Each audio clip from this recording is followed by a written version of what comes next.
Bwana Yesu asifiwe.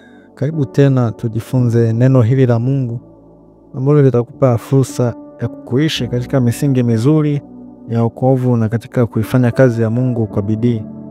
Wapo ambao wanaamini kwamba Yesu Kristo atakaporudi tena atarudi kama Mwokozi. Hapana. Yesu alikuja kama Mwokozi kipindi kile alipokuja kama mwanadamu duniani, akazaliwa, akafanya kazi yake ya utumishi, akaimaliza, akaondoka. Ana mara pili sasa hatarudi kama Mwokozi, atakuja kama hakimu, atakuja kuhukumu ulimwengu. Sasa Yesu Kristo baada ya kuzaliwa na Bikira Mariamu na kufanya kazi yake ya ukombozi, hapo ndipo alipokuja kama Mwokozi.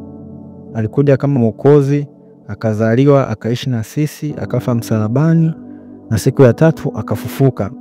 Na baada ya kufufuka akatupa Roho Mtakatifu. Kitabu cha Yohana sura 14, Yesu anaelezea kwamba anaenda kutuandalia makao ili kwamba alipo yeye na sisi tuwepo hapo hapo. Kwa tunajua kwamba Yesu atakaporudi anakuja kuwachukua watu wake. Sasa nini ambacho tunazungumzia sasa? Baada ya unyakuo wa kanisa, na miaka 7 ya ziki kuu ambapo itaanza mwishoni mwa miaka 7 ya ziki kuu, Yesu Kristo atakaporudi ndipo atakapokuja kuwachukua watu wake. Na baada ya kuwachukua watu wake, na tutatawala miaka 1000 duniani baada ya miaka 7 ya ziki kuu. Na baada ya kutawala miaka 1000, baada hiyo miaka 1000, neno la Mungu linasema kwamba shetani itabidi afunguliwe atoke katika kuzimu. Sasa wapo watu ambao wanaochanganya wakisema kwamba hakuna unyakuo, wakiwa wanaamini kwamba kanisa litapitia kwenye ziki kuu. Halafu baada ya ziki kuu ndo unyakuo.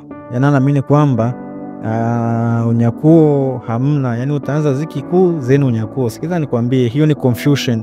Sasa kama baada ya ziki kuu Yesu ndo anarudi, afu tena mtu anasema ni unyakuo, na tunyakuo twende wapi wakati anakuja? Iko hivi, baada ya ziki kuu kanisa kuchukuliwa ziki kuu.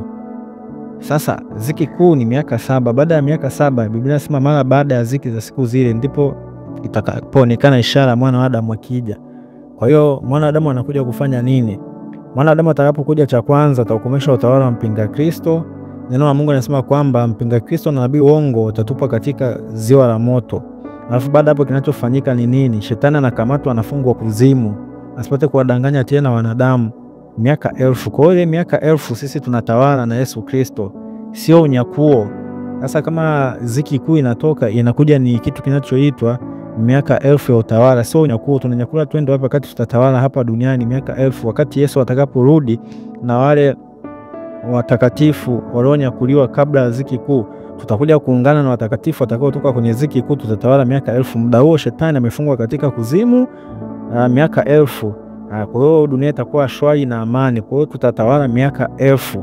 Kwa hiyo baada ile miaka 1000, neno la Mungu linasema kwamba shetani atafunguliwa tena atoke katika kifungo chake. Atakusanyika, atawakusanya mataifa tena, atawadanganya. Ni wale ambao walipigwa chapa watadanganywa tena, wale ambao hawakunyakuliwa watadanganywa tena. Watadanganywa kufanya nini?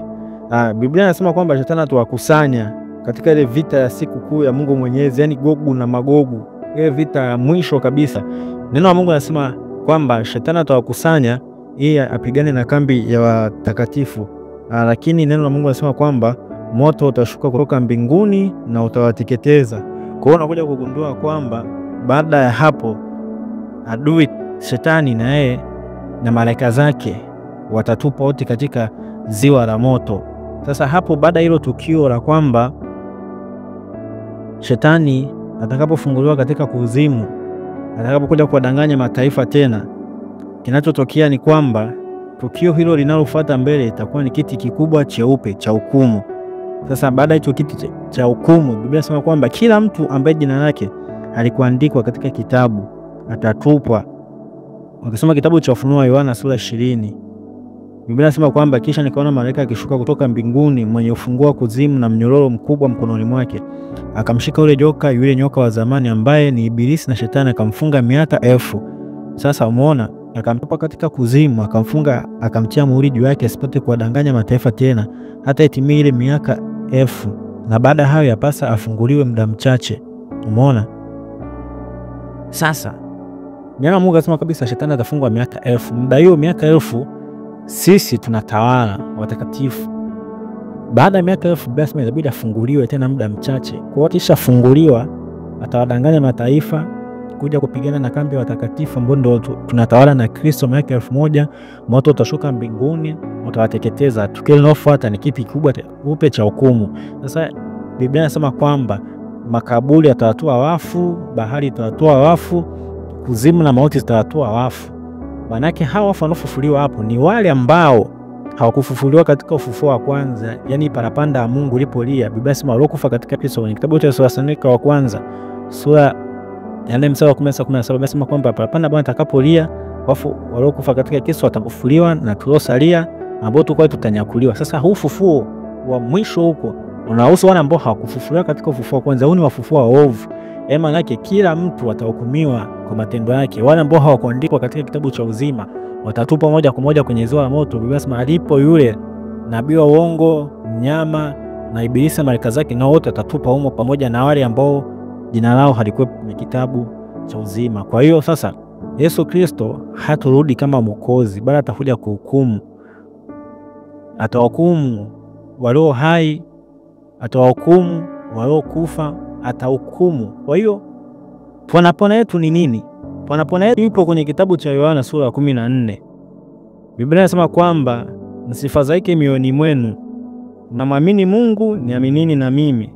Nyumbani mwa Baba yangu kuna makao mengi, kama si hivyo ningaliwaambia. Lakini naenda kuandalia mahali. Basi mimi ninaenda kuandalia mahali. Nitakapokuwepo mimi na ninyi mtakuwepo.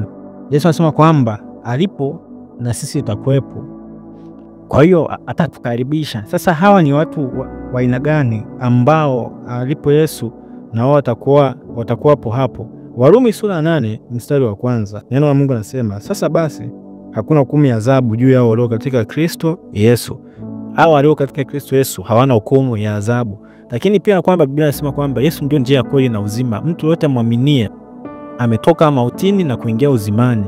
Mtu yote aliyemwamini Yesu Kristo, so kuisha kumwamini na kumtii na kuishi maisha utakatifu, huyo mtu hana hukumu ya adhabu. Kwa hiyo nini ambacho anatakiwa mtu yote ambaye hajamwamini Yesu akifanye? Ni amwamini Yesu, kwa sababu Yesu ameshatoa neema ya wokovu na amekuja kama mwokozi. Sasa atakuja kama mfalme wa wafalme na Bwana wa mabwana, yani atakuja kama hakimu kuhukumu.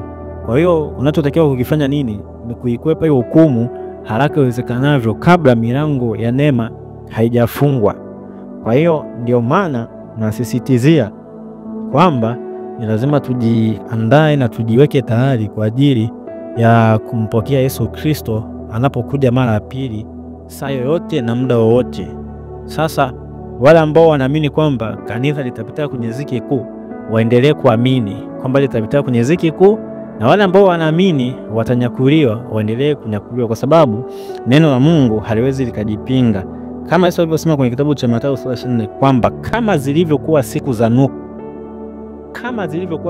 Nuhu, watu walikuwa kila na kunywa. Gharika Nuhu akaingia, haikuja kwanza gharika. Nuhu aliingia kwanza kwenye safina, ndo gharika ikaja. Yesu huyo akasema kama ilivyokuwa siku za Sodoma na Gomora, alipotoka Lut na ndugu zake na jamaa zake ndo moto ukashuka, ndivyo hivyo kabla ziki kuu uharibifu ujaja, lazima Yesu kwanza awatoe watu wake na watakatifu wake. Yohana sura 3 mstari wa 10, kwa kuwa nilishika neno la subira yangu, nami nitakuja nikulinde katika saa ya kuharibiwa iliyo tayari kujia ulimwengu kuwajaribu wakao juu ya nchi. Kabla hiyo saa haijaja, Yesu kusema lazima akutoe, kwa kuwa nilishika neno la subira yake. Kwa hiyo sasa wewe unayesubiri kuingia kwenye ziki kuu, subiri, utaingia. Wewe unayetarajia kunyakuliwa muda wote, tarajia utanyakuliwa. Basi nimekuja kuambia hiyo habari njema ili ukae uifikirie na ufanye maamuzi sahihi ya kumpokea Yesu Kristo kwa Bwana na Mwokozi wa maisha yako, kwa sababu saa yote usioizani na muda wote usiouzani Mwana wa Adamu yu aja.